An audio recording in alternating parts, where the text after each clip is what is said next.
autorités religieuses, autorités administratives, politiques, chers enseignants, chers parents, chers amis, chers aînés, qu'il me soit permis de vous souhaiter la bienvenue dans cette cour, car c'est un exercice auquel aimait se prêter le docteur Ngueti Michel. Qu'il me soit également permis d'ôter ce chapeau pour un signe de respect, parce que vous êtes là avec nous. Il est difficile de prendre la parole et de parler d'un homme qui nous a moulés à cette parole.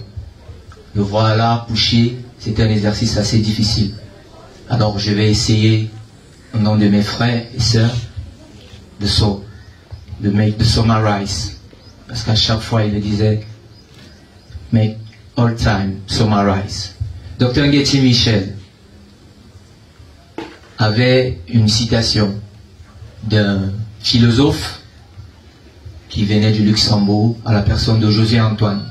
C'est d'ailleurs ce philosophe qui l'a inspiré pour concocter ce nom de Josian Boris, qui est le tout dernier, où il a retiré José, puis il a ajouté Antoine, d'où ce nom de Josian Boris. Et il aimait à dire, ce philosophe, heureux les fils qui trouvent en leur père un modèle.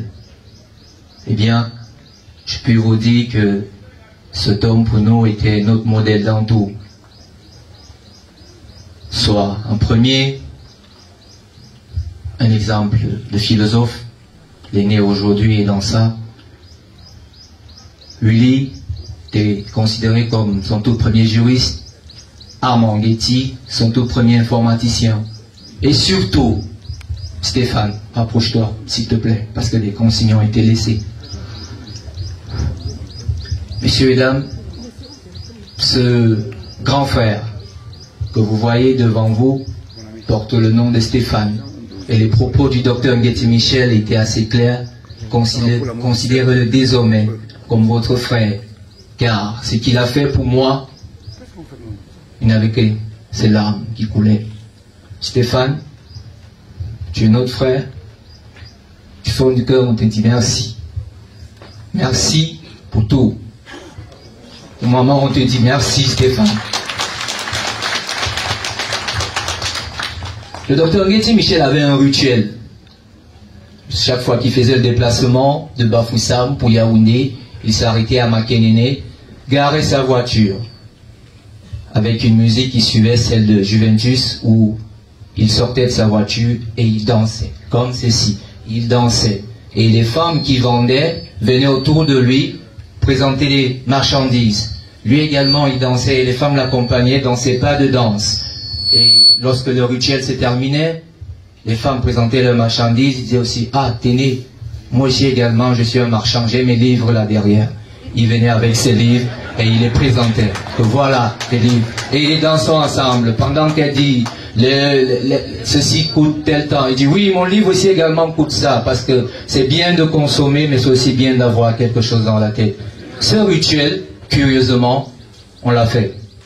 Nous sommes arrêtés à Makenene, mes frères et moi, et c'est là qu'on s'est rendu compte qu'il n'était pas là parce qu'on n'avait pas de livre. Ça c'est de 1. De 2, lorsqu'il arrive, il dit, je veux consommer le camembert le plus cher. Avec son sens de l'humour, il dit, vous savez, ma S, parce que c'est comme ça qu'il appelait maman, si elle va tout à l'heure au supermarché, avec son sens de rigueur et d'économie, elle va chercher le camembert le moins cher, et vous saurez pourquoi. Et maman l'a fait.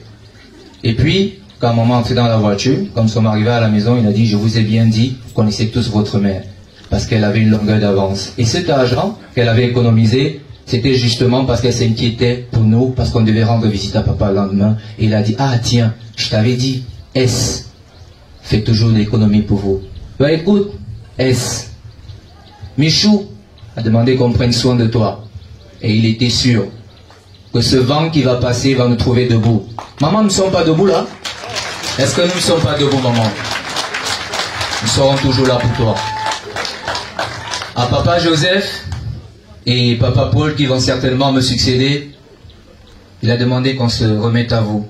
Et je crois que la raison pour laquelle il l'a fait est assez simple.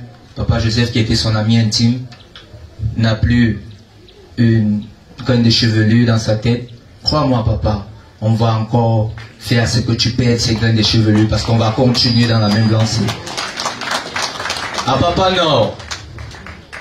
Ben écoute, papa, prenez soin de mon frère, Kana Paul. C'est à lui que j'ai laissé mes œuvres. L'autobiographie dont on parlait, c'est à lui. Il vous donnera la conduite à tenir. Je crois qu'on l'a fait. Et on va le suivre. Il était pour nous, le tout, notre premier producteur, notre premier réalisateur. Et je tiens à sortir par là en disant merci à tous ceux qui ont fait le déplacement de Berlin pour ici, ceux qui ont fait le déplacement de l'Inde, Armand, ceux qui ont fait le déplacement du Luxembourg, pour la plupart qui ne sont jamais venus en Afrique. Ils sont là. Ils disaient, vous les jeunes, vous aimez dire, c'est moi qu'on connaît. Qui vous connaît? On connaît le docteur. Et je vous prie de continuer mon devoir, celui de l'excellence. Et surtout celui d'aider. Parce que c'est ce qui nous a appris à partager. On a deux missions. Poursuivre cette école d'excellence qu'il aurait vraiment souhaité pour la progression continue. Et la mission qu'il touchait plus à cœur, ouvrir une clinique où on va aider des gens gratuitement, pour rien. Parce qu'il disait pour ceux-là qui n'ont rien, il faut prendre soin d'eux. Je vais m'arrêter là. Merci pour votre attention. Et surtout, rentrez chez vous sains et saufs. Merci Arnie. Merci également à vous. Et merci Junior.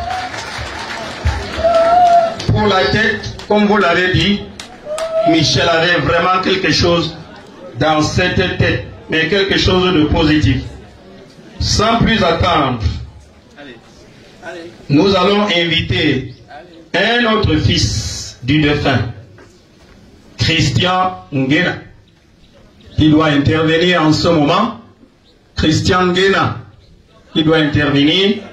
Un autre fils du docteur Nguena. Oui, mais c'est maintenant.